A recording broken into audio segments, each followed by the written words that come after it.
இன்றைக்கு தவக்காலம் 2ஆம் வாரம் மார்ச் மாதம் 4ஆம் தேதி புதன்கிழமை. இன்று புனித கஷ்மீர் அவருடைய நினைவு விழா. ஆண்டவரே, உமது பேரன்பால் என்னை விடுவித்தருளும். ஆமென்.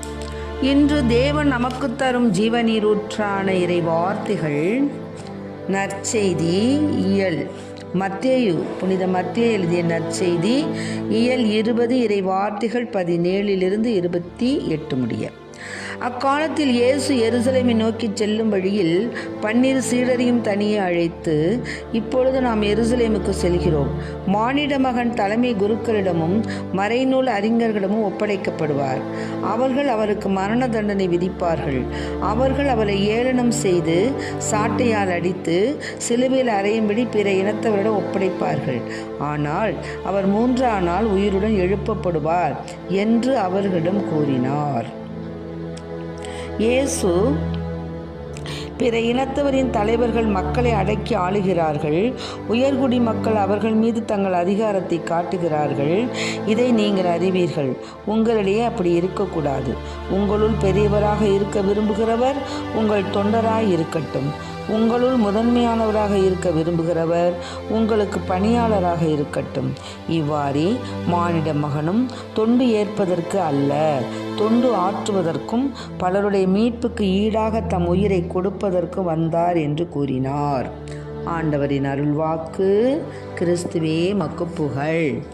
உள்ளத்தின் ஆழத்தில் ஒரு சந்தோஷம், அதை என்னும் போதெல்லாம் ஒரு சங்கீதம். உள்ளத்தின் ஆழத்தில் ஒரு சந்தோஷம், அதை என்னும் போதெல்லாம் ஒரு சங்கீதம். என் இயேசுவே, என் தெய்வமே, உன் வார்த்தையே என் வாழ்வையே உனதாக அழைக்கின்றதே. உள்ளத்தின் ஆழத்தில் ஒரு சந்தோஷம்.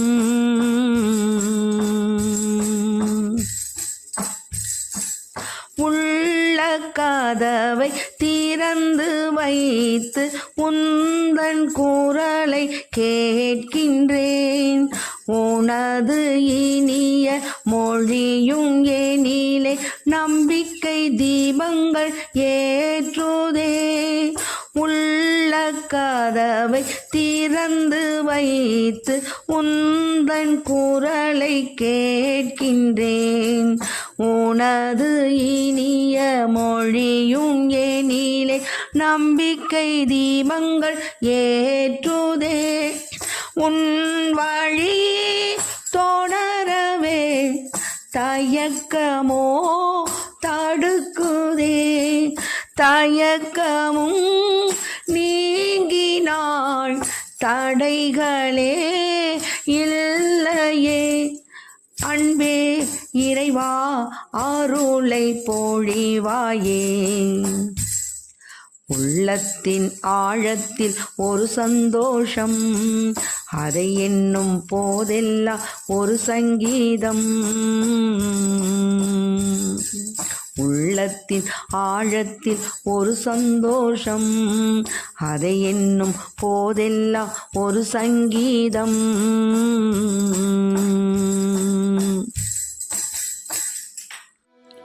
இன்றைக்கு நம் தேவன் தரும் ஜீவநீரூற்றான இறை வார்த்தைகளை கேட்டோம். அதாவது ஏசப்பா எருசலேம் நோக்கி போயிட்டுருக்காரு. அப்போது வழியில் தன்னுடைய சீடர்கள் 12 பேரையும் தனியாக அழைச்சி சொல்கிறாரு, நான் எருசலேமுக்கு போகிறோம். அங்கே மானிட மகன் யார்கிட்ட ஒப்படைக்கப்படுவாங்க? தலைமை குருக்களிடமும் மறைநூல் அறிஞர்களிடமும். அவங்க அவருக்கு மரண தண்டனை கொடுப்பாங்க.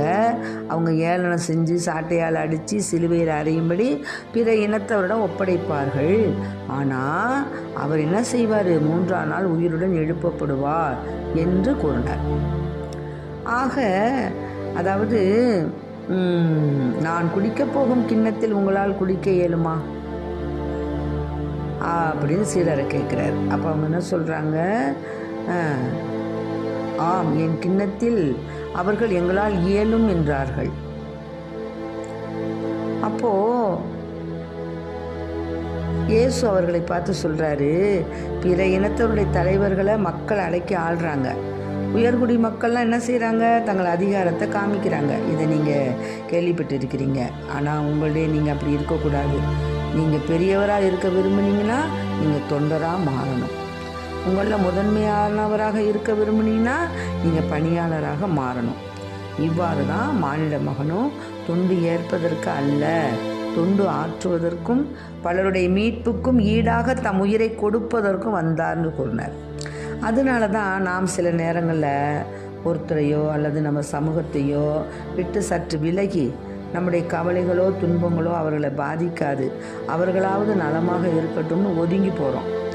அப்படி அந்த தனி நபரோ அல்லது சமூகமோ அப்போ ஒதுங்கும் பொழுதெல்லாம் என்ன செய்கிறாங்க? அவங்க நம்மளை வெறுக்கிறாங்க, நம்ம ஏற்றுக்கொள்ள மறுக்கிறாங்க. அப்போது நம்ம நல்லதை நினைத்த நமக்கு ஏற்படக்கூடிய மனவலி இருக்கே, அது ரொம்ப பெருசாக இருக்கும், நிகரற்றதாக இருக்கும். இதைத்தான் இன்றைய நற்செய்தி வழியாக இயேசப்பா சொல்கிறார். அவர் துன்ப கிண்ணத்தில் நம்மால் பருக முடியாவிட்டாலும் சரி, தன்னைத்தானே தாழ்த்தி கொண்டு பிறரின் வெறுப்பையும் மறுப்பையும் பொருள்படுத்தாது இறையரசில் அனைவரையும் பங்கு பெற செய்ய வேண்டும் என்ற நோக்கோடு நம்ம இறைப்பணி செய்யணுங்கிறார் இயேசப்பா. அதனால் துயர சுமைகளை நம்ம குறைக்க நாம் உதவுகின்றோம். இயேசுனுடைய இந்த மாதிரி பணி செய்வதனால இயேசுனுடைய துயர சுமைகளை நம்ம குறைக்க உதவுகின்றோம் என்பதை உணர முடியும். அதனால் இப்படிப்பட்ட உதவக்கூடிய கரங்களாக நாம் இருக்க வேண்டும் என்பதை தான் ஆண்டவர் நம்மிடம் எதிர்பார்க்கிறார். அத்தகைய அந்த உதவி கரங்களாக நாம் மாறிட இறைவனிடம் அருள் வேண்டுவோம். ஆமென். Praise the Lord. மரியே வாழ்க.